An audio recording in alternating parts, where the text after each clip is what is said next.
Assalamualaikum warahmatullahi wabarakatuh dan selamat malam, salam sejahtera tuan-tuan dan puan-puan, hadirin para penonton yang sentiasa setia bersama kami di Next Step TV. Dan malam ini kita bersama dalam Berani Jawab. Untuk episod kali ini kita bersama dengan tetamu yang sangat istimewa, figura yang sangat popular dalam dunia politik Malaysia ini. Siapa lagi kalau bukan Datuk Lokman Nur Adam. Assalamualaikum Datuk. Waalaikumsalam warahmatullahi wabarakatuh. Sihat Datuk Sihat, alhamdulillah.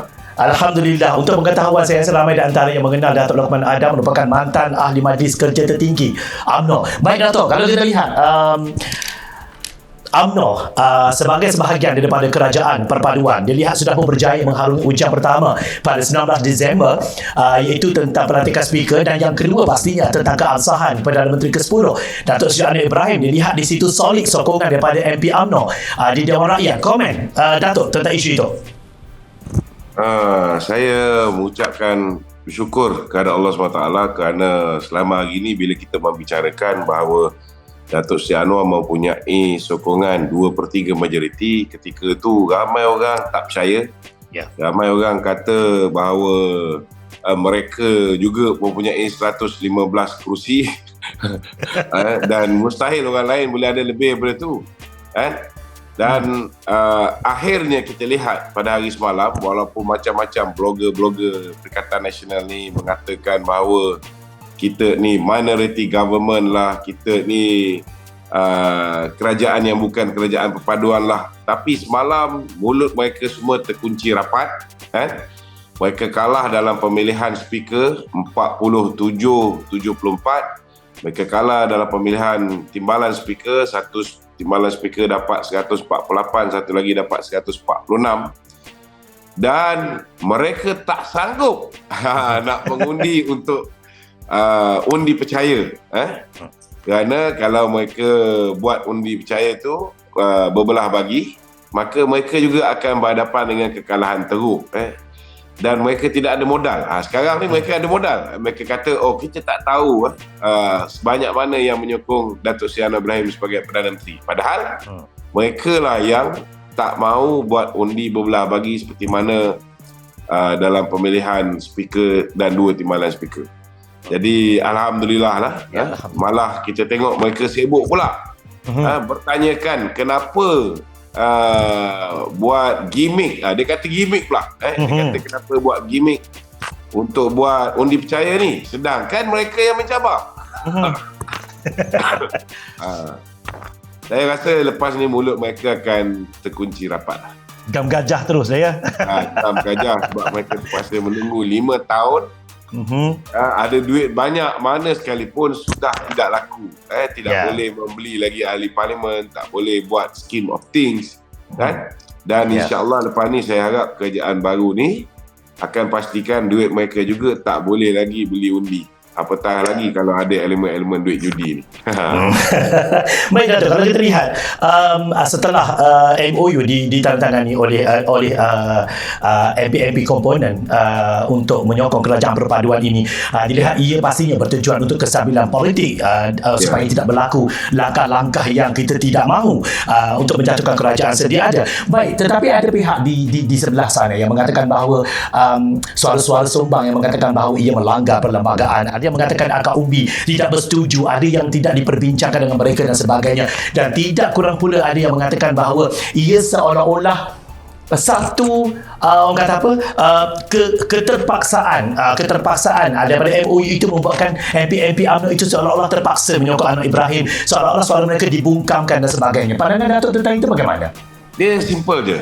Baik. Sebelum ketua parti menandatangani persefahaman bersama dengan parti-parti yang membentuk kerajaan perpaduan ini, setiap calon, contohnya dalam Barisan Nasional, setiap calon nak jadi calon, mereka telah pun menandatangani aku janji dengan ketua parti. Dan salah satu elemen di dalam perjanjian tersebut ialah mereka memberi kuasa kepada ketua parti untuk berunding dan membuat keputusan dengan parti mana kita nak bergabung, kita nak membentuk kerajaan. Jadi kalau sudah diserahkan mandat tu kepada ketua parti, dan ketua parti dah dapat mandat tu, terpulang pada ketua parti terma mana yang dia nak persetujui, terma mana dia nak tolak. Yang yang rakyat mungkin tahu ialah terma-terma yang telah dipersetujui oleh semua parti politik.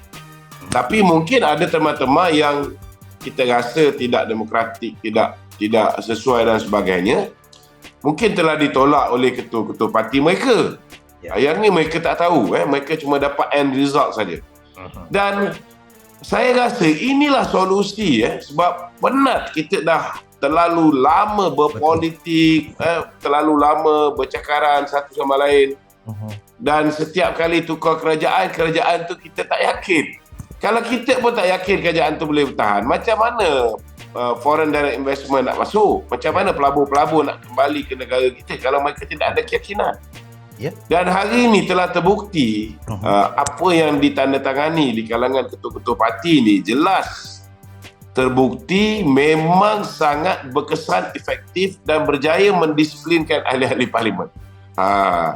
Sampai kan boleh dapat maksimum 148. Tak sangka saya sebenarnya tak sangka. Saya ingat ada satu dua konda baring ke konda dia ke pusing dia overtake tang konda ke apa benda kan. Tak ada. Ini bagi saya lah, alhamdulillah saya syabas kepada Dato' Seri Anwar kerana saya kata ianya telah berjaya mendisiplinkan ahli-ahli parlimen. Sebenarnya kita kena faham, kita kena simpati dengan perompak-perompak ni. Hanya perompak je bimbang. Kalau dulu merompak dengan senjata contohnya, dikenakan hukuman penjara seumur hidup. Hanya perompak saja yang bimbang kalau kita naik ke hukuman tu kepada hukuman mati. Jadi kita fahamlah. Dia biasa merompak ahli-ahli parlimen, kali ni dah tak boleh merompak. Jadi kalau mereka ni nak cakap apa pun, kita abaikan, masuk telinga kiri, keluar telinga kanan. Yang penting tidak berlaku lagi rompakan bersenjata. Itu je. Kalau kita lihat tentang apa yang berlaku apabila keabsahan Anwar Ibrahim tidak lagi dipertikaikan dengan 148 di suara itu. Datuk, kalau kita lihat ini merupakan satu pilihan yang tepat kepada BN apabila memilih untuk bekerjasama dengan PH ketika membuat keputusan ketika parlimen tergantung sebelum ini. Baik, persoalan saya kepada Datuk adalah kenapa, kalau mengikut pandangan Datuk sendiri, kenapa BN memilih untuk bekerjasama dengan PH berbanding dengan PN Perikatan Nasional? Kalau kita lihat setelah BN mengambil keputusan untuk mengambil kerjasama dengan PH, puak-puak Perikatan Nasional ini melalak tak berhenti sampai hari ini.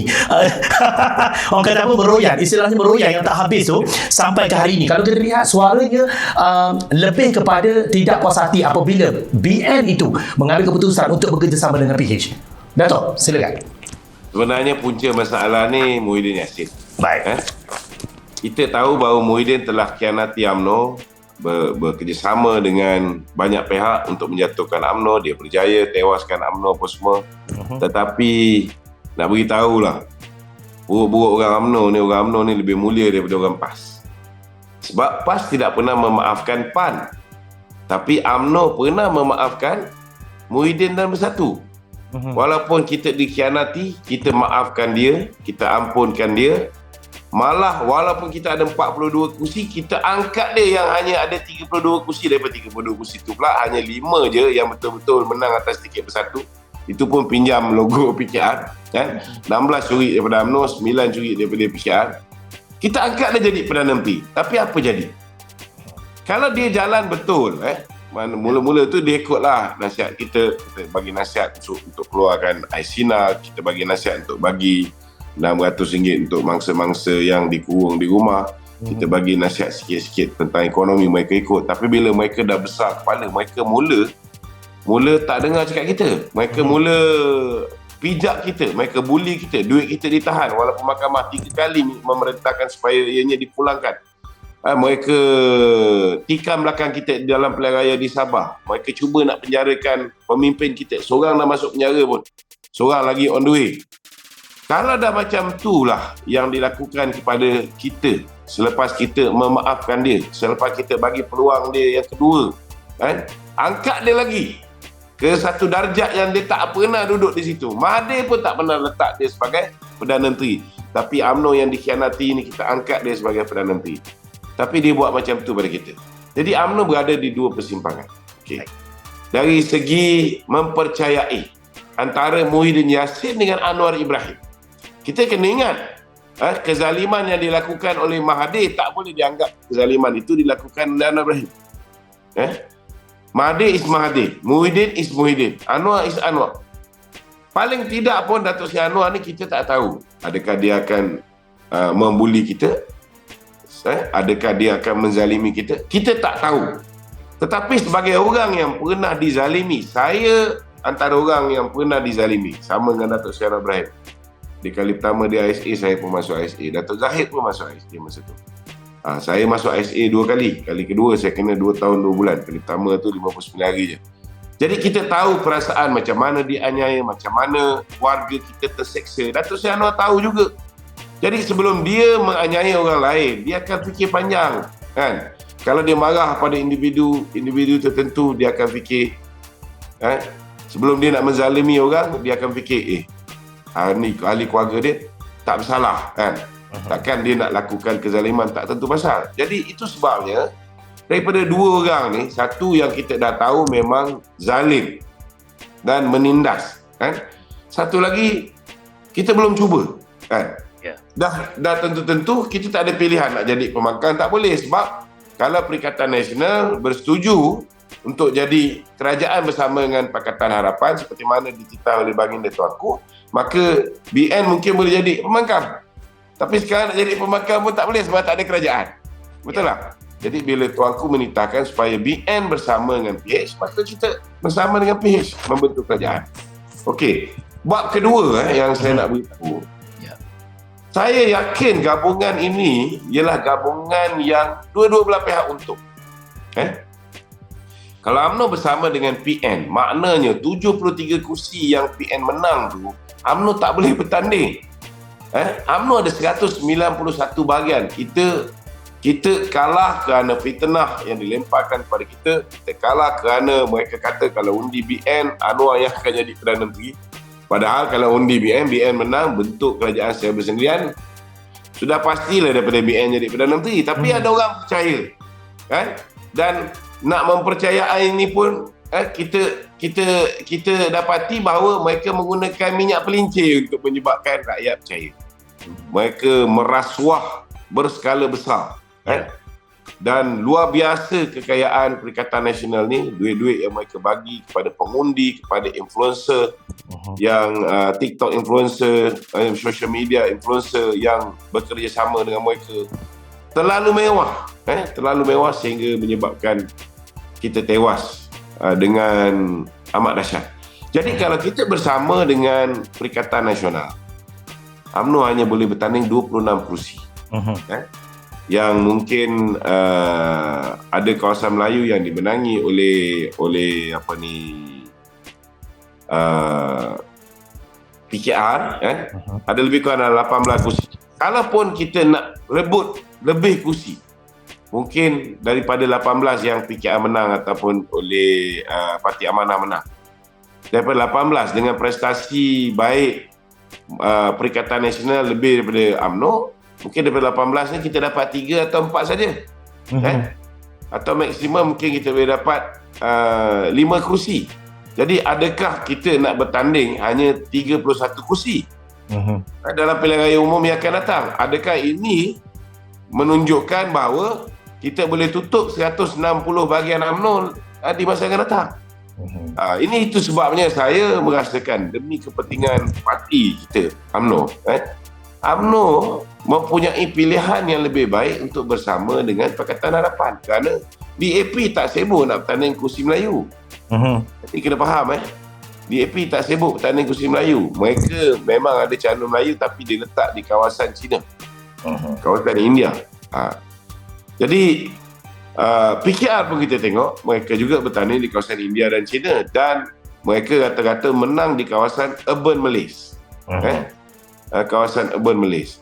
Jadi kalau misalnya katalah UMNO nak bertanding kawasan majoriti di bandar, kita boleh swap dengan PKR, dengan kita ambil 1-2 kawasan bandar, kita bagi mereka kawasan luar bandar.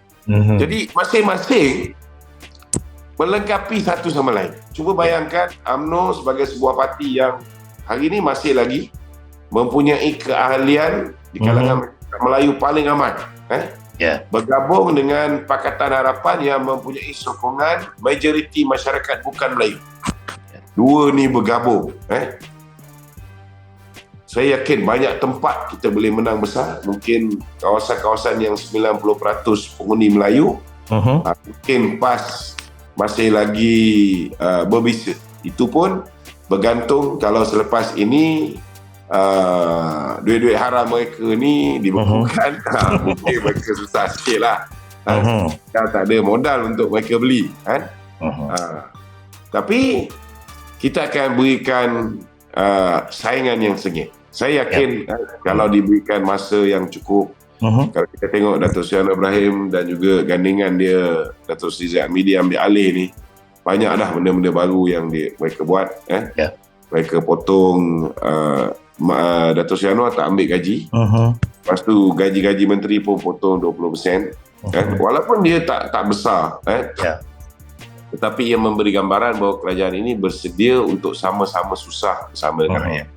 Kita lihat mereka yang ditimpa musibah di Batang Kali pun diberikan RM10,000 bantuan setiap keluarga yang terkorban. Macam-macam kita tengok macam-macam yang diusahakan oleh kerajaan ini untuk menyediakan suasana yang lebih kondusif, lebih selesa untuk rakyat Malaysia. Dan saya yakin banyak lagi persiapan dari segi sudut ekonomi untuk membenteras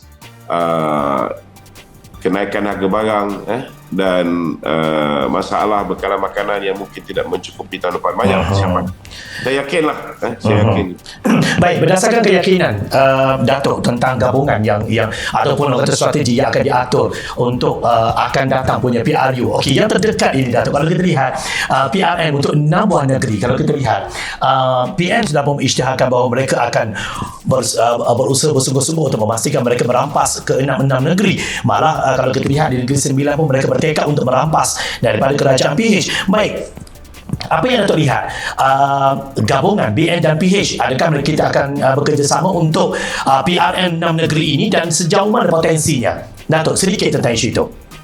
Saya boleh isytiharkan di Selangor, di Negeri Sembilan dan di Pulau Pinang, gandingan antara BN, PH dan rakan-rakan kerajaan perpaduan ini akan menang besar. Amin, insyaAllah. Okay. Kita mungkin ada saingan yang sengit untuk di Kelantan, Terengganu, Kedah. Di Kedah dan juga di Terengganu. Kita akan berikan saingan sengit kepada PAS khususnya. Dan di Kelantan ni, saya rasa rakyat Kelantan ni memang setengah-setengah daripada mereka ni memang suka air teh ais. So kita buat apa pun kita kena faham itu. Mereka tak peduli tentang pembangunan, mereka tidak peduli tentang pembaruan. Mereka ni daripada kecil didoktrin, daripada mereka dipasti lagi didoktrin bahawa kalau masuk PAS tu macam masuk Islam. So mungkin kita memerlukan masa mungkin 5 tahun daripada sekarang untuk buat rakyat Kelantan sedar. Untuk buat rakyat Kelantan sedar dalam tempoh beberapa bulan, mungkin pilihan raya mereka nak buat dalam bulan 3. Mungkin kita tak cukup masa. Okey, baik. Apabila menuju kepada pemilihan UMNO Januari 2023, Datuk, kalau kita lihat pemilihan presiden dan sebagainya tentang isu-isu sebelum ini, apa yang Datuk ingin lihat tentang kesannya pemilihan UMNO terhadap kerajaan perpaduan ataupun mereka yang sekini berada di dalam kabinet, Datuk? Saya yakin bahawa jika hari semalam kita lihat tokoh-tokoh yang mungkin bercadang nak bertanding Presiden UMNO pun akhirnya akur dengan apa perjanjian yang telah pun ditandatangani oleh ketua parti bersama dengan parti-parti komponen kerajaan perpaduan yang lain. Saya nampak ruang untuk mereka ambil alih parti dan mengubah pendirian UMNO pun sudah boleh dikata tertutup rapat lah. Tertutup rapat. Mereka mungkin boleh beri saingan kepada Datuk Sri Zahid. Saya rasa dengan prestasi Datuk Sri Zahid beberapa hari ni kita tengok dalam seminggu lebih, beliau pun nampak rancak turun ke padang, bantuan banjir dan macam-macam aktiviti program, cuba mendekati anak muda dengan program-program menonton bersama dengan anak muda untuk World Cup dan sebagainya. Saya nampak mungkin dalam tempoh 3 bulan, kalau katalah dah 3 bulan daripada sekarang akan ada pemilihan UMNO, banyak benda boleh di-repair. Kita tak nafikan bahawa bukan satu tugas yang mudah, sebab fitnah yang dimainkan oleh Perikatan Nasional ni dahsyat. Dia punya impact dia sangat dahsyat, sehingga mengubah keputusan pengundi. Saya tak fikir keputusan pengundi itu solely because of the bribes that they give to the voters, tapi termasuklah fitnah ke atas Datuk Zahid. So saya yakin kita ada masa yang mencukupi untuk clear the air. Kita boleh buat, insyaAllah. Baik, kalau kita lihat sebelum PRU ke-15 baru-baru ini, Datuk, kami di Next Step ingin korek rahsia sikit daripada Datuk. Kalau kita lihat, dikatakan bahawa di sana wujudnya Kem Zahid, Kem Ismail Sabri, Kem Hishamuddin, Kem Syahidan Kasim dan sebagainya. Okey, soalan saya mudah. Adakah pasca PRU 15 ini semua itu sudah diselesaikan atau bagaimana? Saya rasa dalam perjalanan untuk selesai sepenuhnya. Baik. Sebab kena ingat ada orang yang mengeluarkan kenyataan-kenyataan yang tak sepatutnya keluar, yang memberi impak kepada parti, kepada calon-calon parti kita yang lain. Orang ni belum dihadapkan ke jawatan Kawasan Disiplin. Baik. Ada orang yang cuba menarik, ada akta lawan 4 parti, tapi ada yang cuba menarik MP-MP kita untuk menyokong Perdana Menteri daripada parti lain, daripada musuh kita. Orang ni pun belum dihadapkan ke muka pengadilan, belum dihadapkan ke jawatan Kuasa Disiplin Parti. Saya yakinlah bila tindakan disiplin tambahan diambil kepada lebih ramai pihak, kalaupun mungkin kita tak ambil tindakan disiplin kepada semua, ianya setidak-tidaknya dapat memberikan pengajaran kepada orang-orang yang cuba nak melanggar disiplin parti lagi. Baik. InsyaAllah kita harapkan begitulah. Baik, dua soalan terakhir. Ini agak saya memang suka mendengar komen daripada Datuk, dan saya juga diarahkan oleh penerbit untuk bertanya soalan ini kepada Datuk, pandangan Datuk tentang 600 bilion ringgit yang dibelanjakan ketika Kerajaan Perikatan Nasional, ataupun lebih kalau kita spesifikkan adalah apabila dikatakan Tan Sri Mahathir Yassin, dikatakan di situ ada sedikit pelanggaran penyalahgunaan ataupun penyelewengan yang berlaku, kononnya dana untuk COVID-19 dan sebagainya. Komen Datuk tentang isu itu, Datuk? Saya merasakan bahawa sangat penting untuk kerajaan memastikan mereka yang menyalahgunakan dana negara dalam tempoh darurat ini dihadapkan ke muka pengadilan. Kita rakyat nak tahu jauh mana, sebanyak mana daripada 600 bilion tu. Kalau tengok laporan awal SPRM, dia fokus pada 92.5 bilion. Betul. Yang dibelanjakan oleh kerajaan dalam tempoh darurat ini.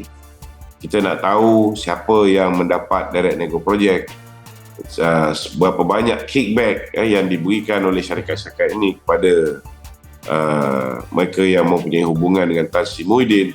Sebab kita pelik macam mana sebuah parti yang memerintah hanya sedikit masa, lebih 18 bulan, mereka mempunyai kekayaan yang luar biasa untuk membeli undi, membeli jentera-jentera, membayar kos kempen yang luar biasa mewah dia, boleh membayar influencer untuk mengeluarkan iklan-iklan yang memihak kepada mereka dengan begitu mewah, 4 kali posting untuk orang yang ada influencer yang ada follower lebih 100,000. Cuba bayangkan berapa ratus juta yang mereka belanjakan untuk influencer saja, untuk social media. Dan kita tengok anak-anak muda ni, memang rata-rata mereka ni bergantung kepada TikTok. Mereka bukan jenis boleh dengar panjang lebar penjelasan Ya. Mereka bukan macam tu. Mereka dengar yang pendek. Ya. So, memang TikTok ni lebih mempengaruhi. Ya, Tapi sangat. kalau kita tengok, TikTok ni dihasilkan oleh pihak China. Tetapi kalau di negeri China, TikTok mereka tak keluar benda-benda yang melalaikan. Mereka keluar benda-benda aktiviti yang sihat, inovasi yang dilakukan oleh orang-orang muda, aktiviti sukan. Ini yang banyak floating di TikTok yang biasanya mendapat tempat dalam apa yang lalu di TikTok setiap hari di negeri China. Berbeza di luar China. Di luar China ni, TikTok ni joget sana joget sini, lebih pada benda-benda yang melalaikan. Ya. Buat benda-benda gila, buat lawak-lawak bodoh. Kita nampak tetapi suka tak suka, kita kena terima hakikat bahawa orang muda memang menggunakan medium TikTok ni, dan kita kena cuba untuk menguasainya. Itu sebab saya memang setiap hari saya masih lagi menggunakan TikTok. Ya. Baik. Soalan terakhir daripada saya, Datuk. Saya minta pandangan daripada Datuk secara peribadi. Apabila kita bercakap tentang bekas Setiausaha Agung UMNO, Tan Sri Anwar Musa, melalui kenyataan-kenyataan beliau sebelum ini yang dilihat lebih cenderung kepada Tan Sri Mahyadin yang membuatkan beliau dipecat daripada UMNO. Okey, itu soalan pertama saya. Adakah Datuk menjangka benda ini akan berlaku? Dan yang keduanya adalah tentang NGO Muafakat Nasional yang ditubuhkan oleh Tan Sri Anwar Musa ini, adakah ia akan memberi kesan kepada UMNO atau bagaimana? Silakan, Datuk. Saya rasa Tan Sri Anwar Musa ni dia duit banyak. Sekarang ni tak ada kerja. Jadi kita biarkanlah dia menghabiskan sisa-sisa hidup dia nak buat Muafakat Nasional ni. Baik. Saya yakin bahawa Muafakat Nasional ni, agenda ni tidak lain tidak bukan ialah untuk menarik sebuah ramai orang UMNO untuk menyertainya, supaya at the end of the day bila Anwar Musa decide sama ada nak tubuh parti baru ke, sama ada nak menyertai mana-mana parti ke, maka mereka yang menyertai Muafakat Nasional ni akan menyertai Tan Sri Anwar Musa. Tapi kita tak sangkalah beliau sanggup menipu bila mengisytiharkan ada 32 dewan tertinggi. Dia masukkan nama Tan Sri Norman. Tan Sri Norman dah umumkan dia tak tahu menahu pun, tak diberitahu pun. Tiba-tiba nama dia ada dalam dewan tertinggi Muafakat Nasional yang Anwar Musa menjadi pengurusi dia ataupun presiden dia.